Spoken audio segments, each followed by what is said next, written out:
নমস্কার বন্ধুরা, রিনাস কিচেন থেকে স্বাগত। আজ আমি তোমাদের বাটার গার্লিক এগ করে দেখাবো। তার জন্য আমি 4টে এগ নিয়েছিলাম।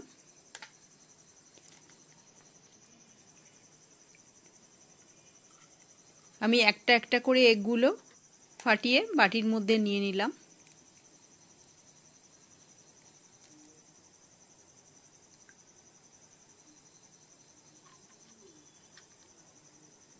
চারটে ডিমই আমি ফাটিয়ে নেব।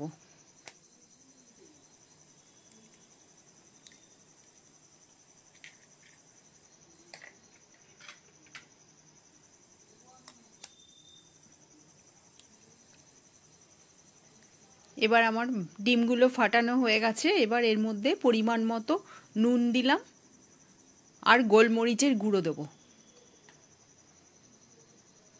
ভালো করে ফেটিয়ে নেব।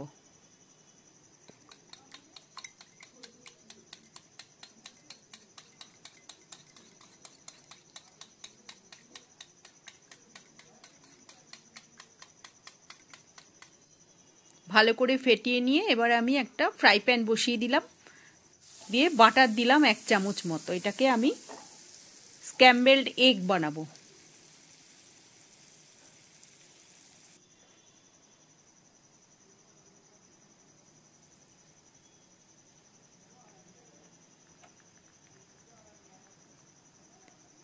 এইভাবে আস্তে আস্তে আমি স্ক্র্যাম্বলড এগটা বানিয়ে নিচ্ছিলাম।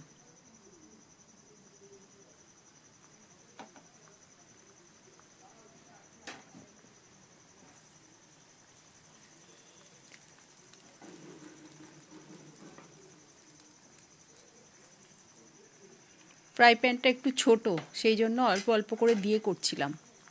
আর একটু বড় হলে পুরো ডিমটা একসাথে দিয়ে করলেই সুবিধা।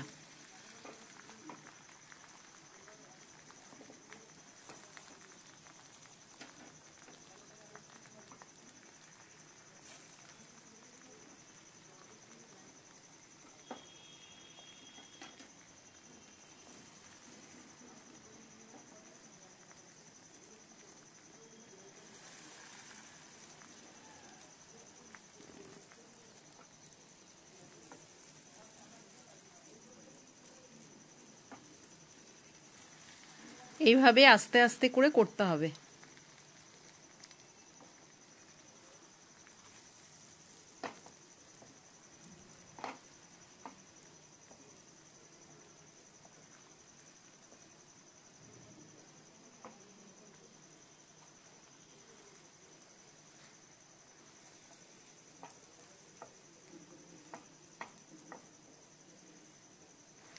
এবারে ছোট ছোট টুকরো টুকরো করে নিতে হবে, কেটে কেটে খুন্তি দিয়ে।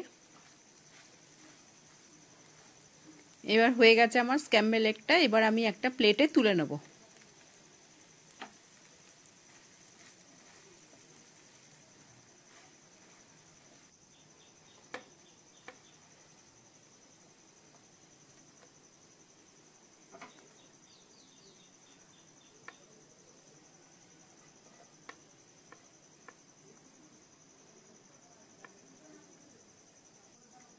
এবার ফ্রাই প্যানের মধ্যে আমি বড় চামচের 1 চামচ বাটার দিয়ে দিলাম। বাটারটা গলে গেলে আমি 8-10টা গার্লিক ছোট ছোট করে কুচি কুচি করে রেখেছিলাম দিয়ে দিলাম।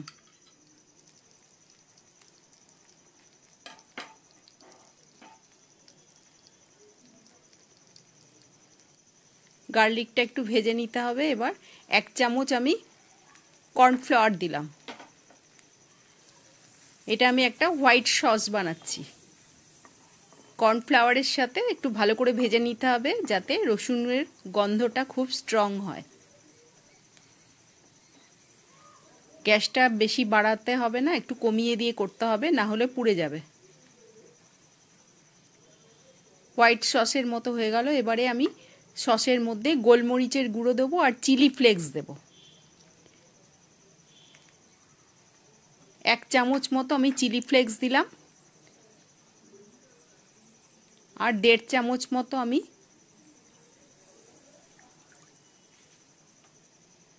গোলমরিচের গুঁড়ো দেবো। আর হাফ কাপ মতো দুধ দিলাম।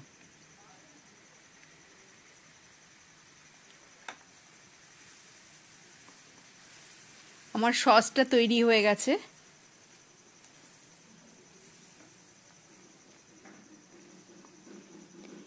আর সামান্য নুন দেব পরিমাণ মতো, খুব অল্প নুনটা দিতে হবে।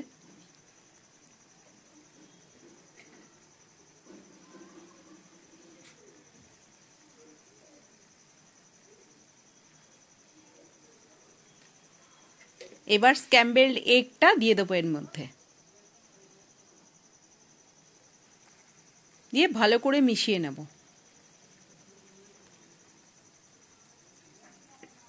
তোমাদের যদি রেসিপিটা ভালো লাগে তাহলে আমার চ্যানেলটাকে সাবস্ক্রাইব করো, লাইক ও কমেন্টস করো। এই সসটার সঙ্গে এবার স্ক্র্যাম্বলড এগটা ভালো করে মাখিয়ে নেব। আমার কিন্তু রেসিপিটা তৈরি করা হয়ে গেছে। এবারে এর ওপরে আমি ধনেপাতা ছড়িয়ে দেব। এইরকম করে দেখো, খুব ভালো লাগে খেতে।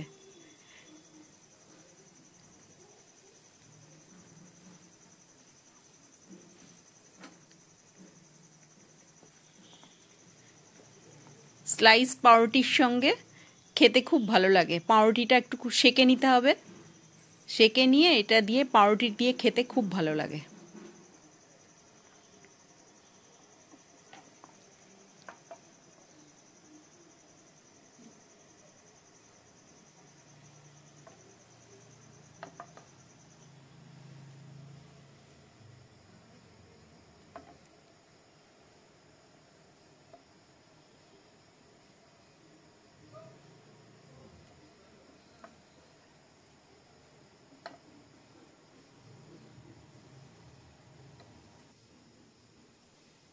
দেখো আমি সার্ভ করে দিয়েছি ব্রেড দিয়ে। ব্রেডটা একটু সেঁকে নিয়েছিলাম।